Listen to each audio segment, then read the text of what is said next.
Hi, welcome to three roses kitchen.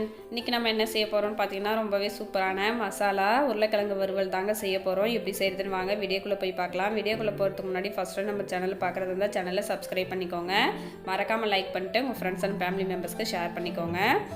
இப்போ இந்த உருளைக்கிழங்கு வறுவலை எப்படி செய்கிறதுன்னு பார்க்கலாங்க. அதுக்கு உருளைக்கிழங்கு வந்து கட் பண்ணி வச்சுருக்கேன். இப்போ அதை வந்து நம்ம வேக வச்சு எடுத்துக்கலாங்க. அதுக்கு உருளைக்கிழங்கை சேர்த்துட்டு தேவையான அளவு உப்பு சேர்த்து தட்டு போட்டு மூடி வச்சுக்கலாம். உருளைக்கிழங்கு வந்து வேகட்டுங்க. வெந்ததுக்கு அப்புறமா உருளைக்கிழங்கை வந்து நான் தனியாக வந்து எடுத்து வச்சுருக்கேன் பாருங்கள். வெந்து வந்துருச்சு. இப்போ இந்த ரெசிபி எப்படி செய்கிறதுன்னு பார்க்கலாங்க. அதுக்கு ஸ்டவ் ஆன் பண்ணிட்டு ஒரு கடாய் வந்து எடுத்து வச்சுக்கோங்க. அதில் 1 டேபிள் ஸ்பூன் கொத்தமல்லி, 1 டேபிள் ஸ்பூன் பெருஞ்சீரகம், 1/2 டேபிள் ஸ்பூன் சீரகம், 1/2 டேபிள் ஸ்பூன் மிளகு, 3 காஷ்மீரி மிளகாய் வந்து சேர்த்து வறுத்துக்கலாங்க. அடுப்பு வந்து மீடியம் ஃப்ளேமில் வச்சு வறுத்து எடுத்துக்கோங்க. இப்போ இது எல்லாமே நல்லா வறுபட்டு வந்துருச்சு பாருங்கள். இப்போ நம்ம ஸ்டவ்வை ஆஃப் பண்ணிட்டு இதை வந்து ஆற வச்சு ஒரு மிக்ஸி ஜாரில் மாற்றி நம்ம பவுடர் பண்ணி வச்சுக்கலாம்.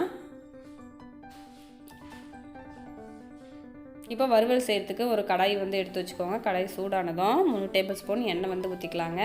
எண்ணெய் சூடானதும் கடுகு சேர்த்துக்கலாம்.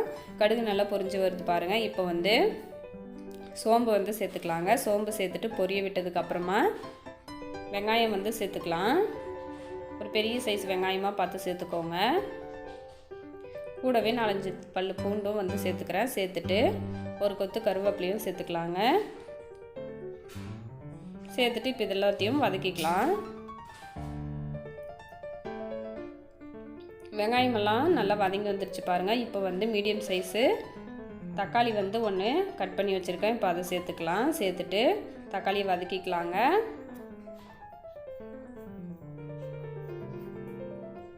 தக்காளியெல்லாம் நல்லா வதங்கி வந்ததுக்கப்புறமா நம்ம மசாலா வந்து சேர்த்துக்கலாம்.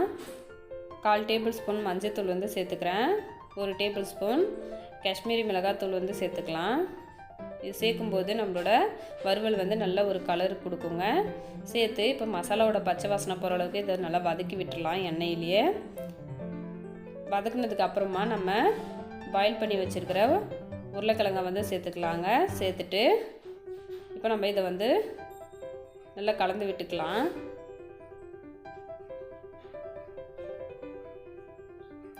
கலந்து விட்டதுக்கு அப்புறமா இப்போ இந்த மசாலாவுக்கு தேவையான அளவு உப்பு வந்து சேர்த்துக்கலாங்க.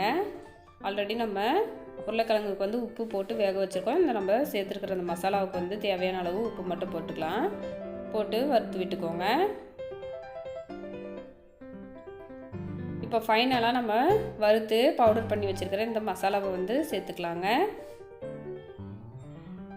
சேர்த்து இப்போ நம்ம இதை வறுத்து விட்டுக்கலாம். நல்லா கலந்து விட்டுக்கோங்க. ரொம்ப ஈஸியாக சிம்பிளாக சீக்கிரமாக செஞ்சிடலாங்க. குழந்தைங்கள்லாம் ரொம்பவே விரும்பி சாப்பிடுவாங்க. டேஸ்ட் வந்து ரொம்ப அட்டகாசமாக இருக்கும். இப்போ ஃபைனலாக கொத்தமல்லி இலையை வந்து தூவிட்டு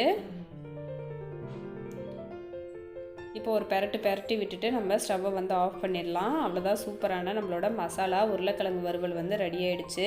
இது தயிர் சாதம், ரசம் சாதம், சாம்பார் சாதம்னா எல்லாத்துக்கூட வச்சு சாப்பிட்லாம். ரொம்ப டேஸ்ட்டாக இருக்குங்க. குயிக்காகவும் செஞ்சு முடிச்சிடலாம். குழந்தைங்களுக்கு லஞ்ச் பாக்ஸ் ரெசிபி செய்யும்போது இதை வந்து செஞ்சு கொடுங்க. ரொம்பவே விரும்பி சாப்பிடுவாங்க. மறக்காமல் நீங்களும் ட்ரை பண்ணி பார்த்துட்டு உங்களோட கமெண்ட்டை சொல்லுங்கள். Thanks for